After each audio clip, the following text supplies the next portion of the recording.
My fiancé vanished the night before our wedding, and I found out the truth from his second wife. I'm writing this now because I still don't know how to process it. It's been almost a year since it happened. A year since I was left standing alone at the altar, humiliated in front of everyone I love.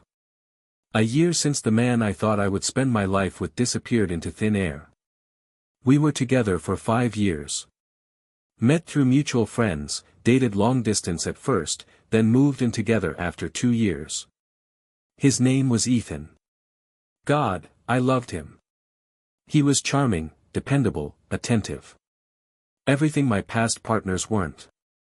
When he proposed, I didn't hesitate. I remember the proposal like it was yesterday. We were in Vermont, in a cabin he rented for my birthday. He got down on one knee in the middle of the snowy forest and told me I was his home. I cried. Said yes. We made love that night in front of the fireplace, dreaming aloud about our future. Wedding planning was a blur of Pinterest boards and cake tastings. He was involved in every step, helped choose the venue, the flowers, even the font on the invitations.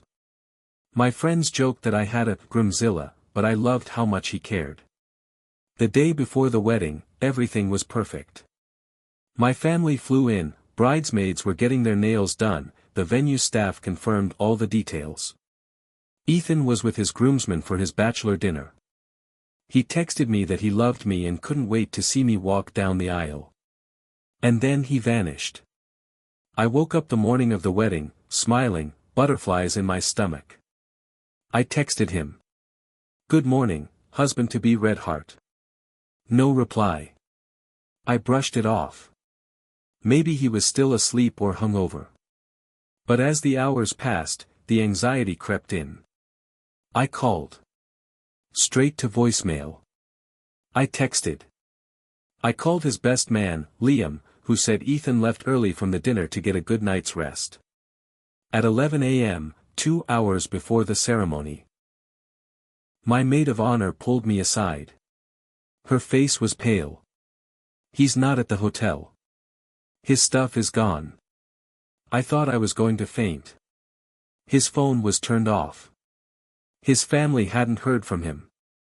Liam was panicking.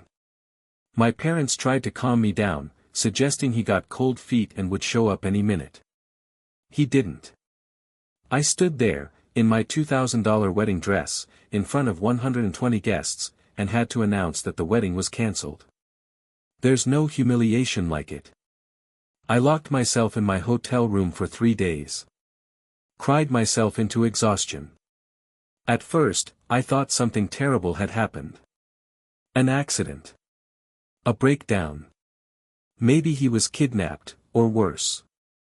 But no missing persons report was ever filed, because he didn't want to be found. 2 weeks later, I got a message on Instagram from a woman named Nora. Hi. I think we need to talk. I believe you were supposed to marry my husband. My blood ran cold. We arranged a video call. Nora was calm, almost eerily so. She showed me pictures of Ethan with her. Wedding photos. Vacations. A baby. A son. They had been married for 7 years. He had told her he traveled frequently for work. That's why he was sometimes gone for days, even weeks. In reality, he had been living a double life, shuttling between 2 cities, 2 relationships, 2 families. When she found my wedding website through his browser history, she confronted him. He admitted everything. She kicked him out. That's when he fled, and ghosted both of us. He emptied both our shared bank accounts before disappearing. Thousands of dollars, gone. I wanted revenge. I thought about hiring a PI, taking legal action. But Nora begged me not to. She didn't want their child dragged through it. Instead, we exchanged information. We found out there had been at least one other woman before me. A pattern. Lies on top of lies. I fell into a dark place. Couldn't sleep. Couldn't eat. Lost my job. I felt like a fool. How did I not see it? Friend said all the usual things. You'll find someone better. He didn't deserve you. At least it happened before the wedding. But I didn't care about any of that. I loved him. I trusted him. The betrayal didn't feel like a breakup. It felt like grief. Like someone had died, but left their ghost behind to mock me. I started therapy. Slowly. I stopped blaming myself. I started rebuilding. A month ago, I got an email from an unknown address. Just a single line. I'm sorry. No name. No explanation. I knew it was him. I didn't reply. I didn't need to. Because I'm done living in the shadow of his lies. And now, 1 year later, I've decided to move. New job. New apartment. A whole new city. I'm finally writing this to let it out. To anyone reading this, if something feels off in your relationship, don't ignore it. If someone disappears, don't go chasing them. Some people are born to leave wreckage in their wake. And the best thing you can do is walk away from the fire they lit. And never look back. It's been 6 months since I packed my bags and moved to Portland. New apartment. New job. New number. No more constant glancing over my shoulder. No more waking up at 3 a.m., wondering what I could have done differently. I thought I was healing. Most days, I am. I've made friends here, real ones. I volunteer at a shelter on weekends. I even started running, something I never thought I'd enjoy. I finally feel like myself again. Or, some version of her. But of course, just when things begin to settle, the past has a way of finding you. A few weeks ago, I was walking out of the coffee shop near my building, half asleep, double shot in hand. I bumped into someone, turned to apologize. And saw him. Ethan. Thinner. Beard grown out. A scar on his cheek I didn't recognize. He froze. I froze. Time stood still. He whispered, "You moved to Portland." Like he had the right to ask me anything. I didn't answer. Just turned to walk away. But then he grabbed my wrist. Not hard, but enough to make me stop. "I need to explain," he said. "Please. Just 5 minutes." I should have kept walking. I should have screamed. But part of me needed answers. So we sat on a bench nearby.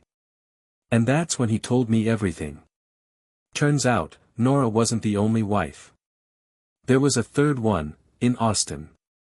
Another life. Another ring. Another lie. He said it started as a mistake. He fell in love with 2 people, didn't know how to choose, thought he could manage both. Then came the thrill. The control. The power. By the time I came along, he was already spiraling, lying as easily as breathing. He swore he never meant to hurt any of us. That he thought he could fix it before the wedding. That seeing me in my dress, walking down that aisle, would make him choose for good. But the night before the wedding, Nora confronted him. So did wife number 3. They found each other through an anonymous tip, likely a woman he ghosted years ago. Cornered, he ran. He lived out of his car for a while. Changed his name. Burned every bridge. Now he's in some kind of therapy group for compulsive liars and emotional manipulators. Whatever that means. I asked him, why now? He said he saw me by accident. He's been working at a shipping warehouse nearby. When he saw me outside the coffee shop, he panicked, and followed me. Not in a creepy way, he said. As if there's a non-creepy way to follow someone across a city. He handed me an envelope. Said it was money, $5,000 in cash. A fraction of what I owe you. I didn't take it. I told him to give it to his kid. And then I stood up and walked away. Again. This time, for good.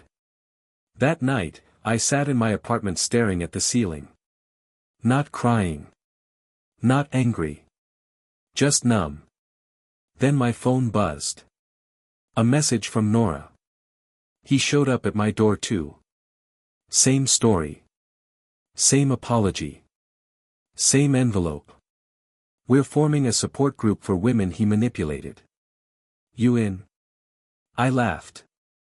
For the first time in days. Not because it was funny.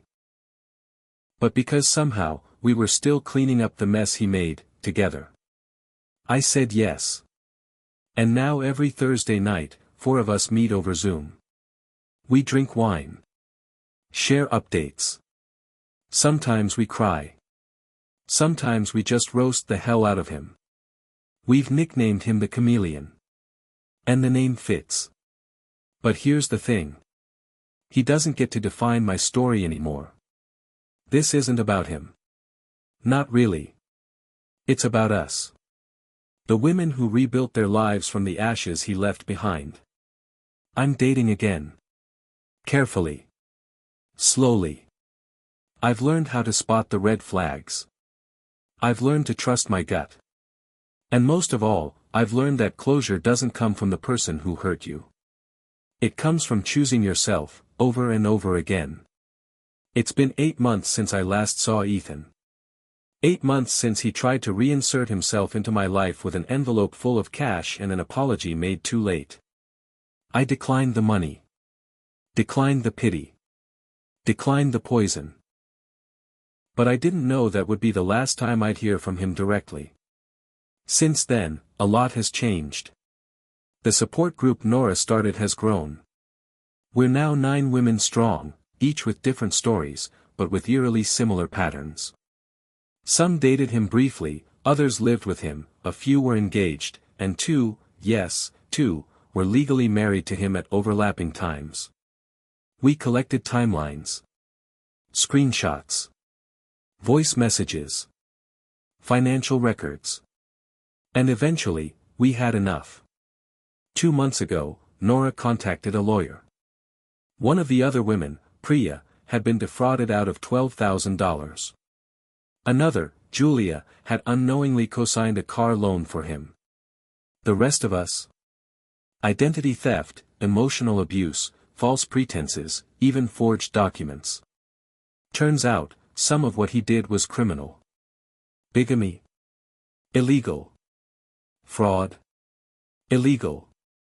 Opening credit cards in someone else's name. Very illegal. We handed everything to the authorities. He was arrested last month. It was surreal. Seeing his mugshot online, staring blankly into the camera, no charm, no charisma. Just a tired, aging man stripped of the lies that once made him seem so magnetic. He's now facing a series of charges across 3 states. He'll likely do time. Maybe not for long, but finally, something caught up to him. And here's the part one didn't expect. I didn't feel triumphant. I didn't cheer, or scream, or cry. I felt peaceful. Because closure doesn't come when the villain falls. It comes when you no longer care whether he falls or flies. Now, let's talk about Daniel. Yes, there's someone new.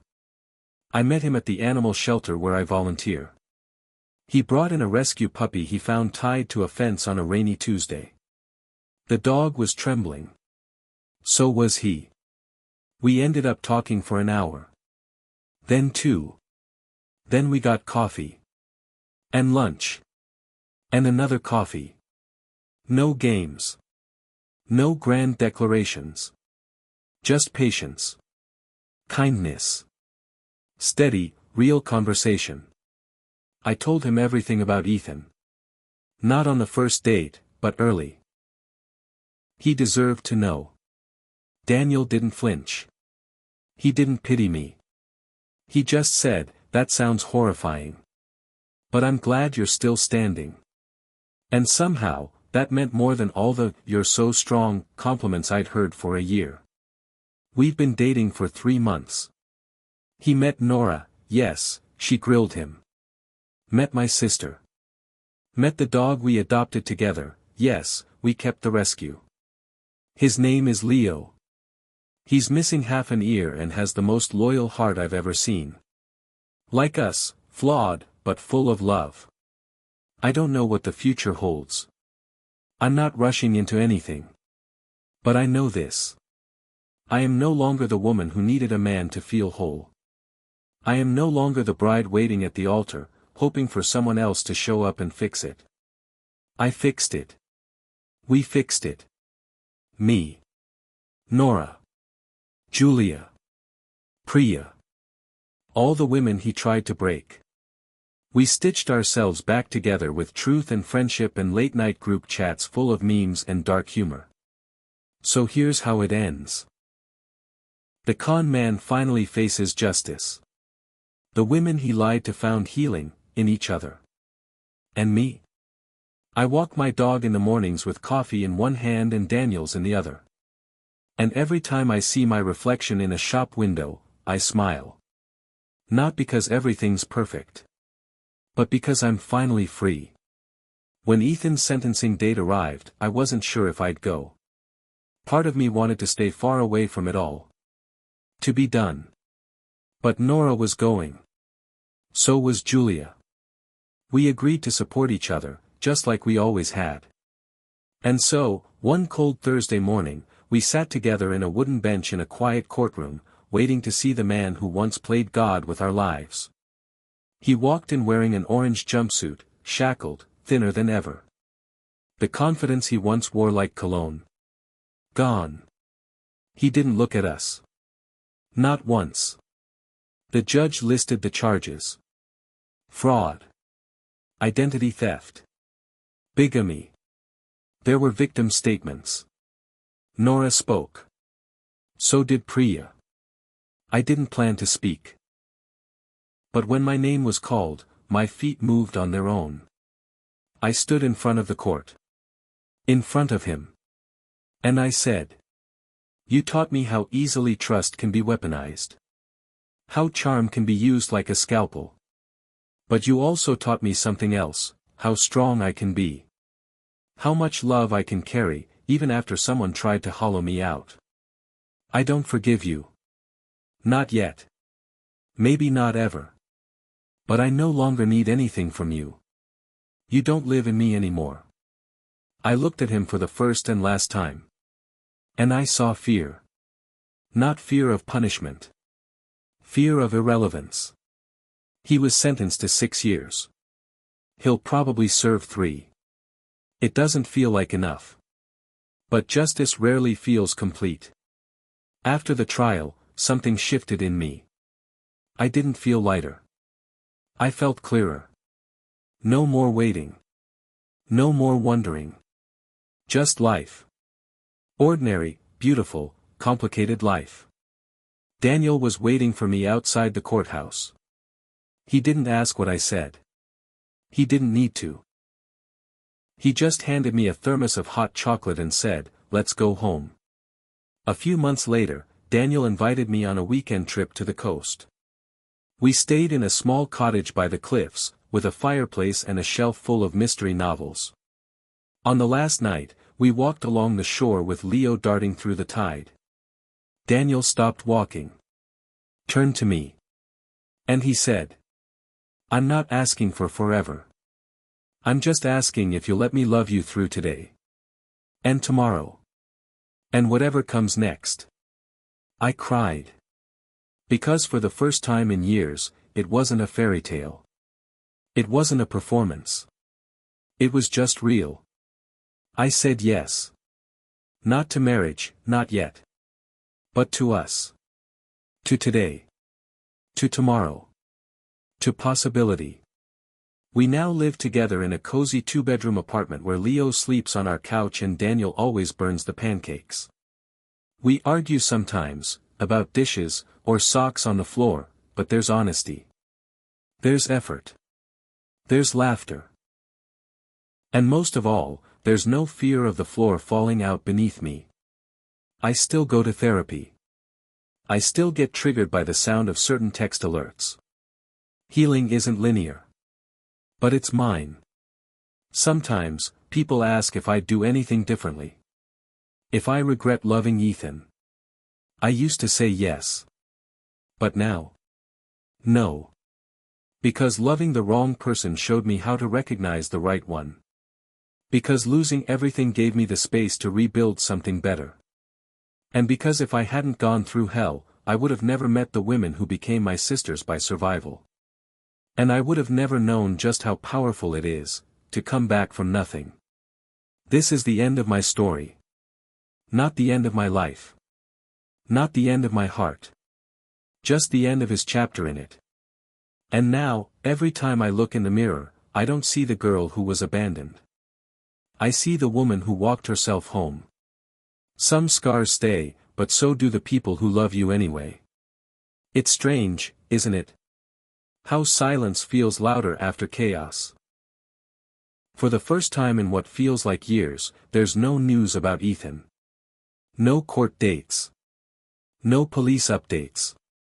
No anonymous DMs from women uncovering new lies. Just silence. At first, it felt unfamiliar. Unsettling. Like I'd grown addicted to crisis, waiting for the next betrayal, the next tremor beneath my feet. But now, silence has become something else entirely. Peaceful. The support group still meets, but less often. We don't just talk about him anymore. We talk about work, birthdays, dating apps, bad bosses. Julia got a new job. Priya's seeing someone new. Nora dyed her hair purple and looks like a damn queen. We laugh more than we cry now. We even planned a weekend trip this fall, just us girls, no drama, no explanations. It's healing in a way therapy can't explain. Daniel and I are good. Not perfect. But solid.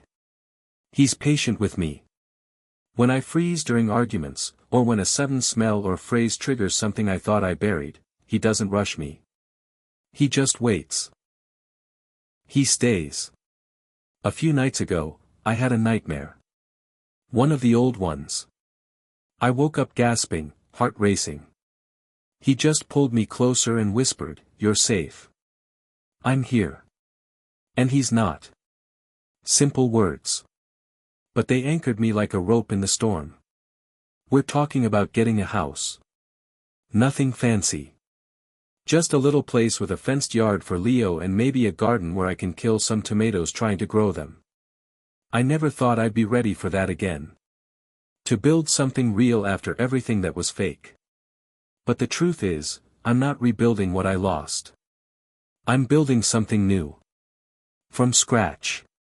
With someone who knows my cracks, and loves me for them. Sometimes, I still wonder about the other me. The version who got married that day. Who danced at the reception. Who maybe had kids with Ethan, never knowing the truth. Would she have been happier? Safer? Maybe. But I doubt it. Because secrets rot everything from the inside.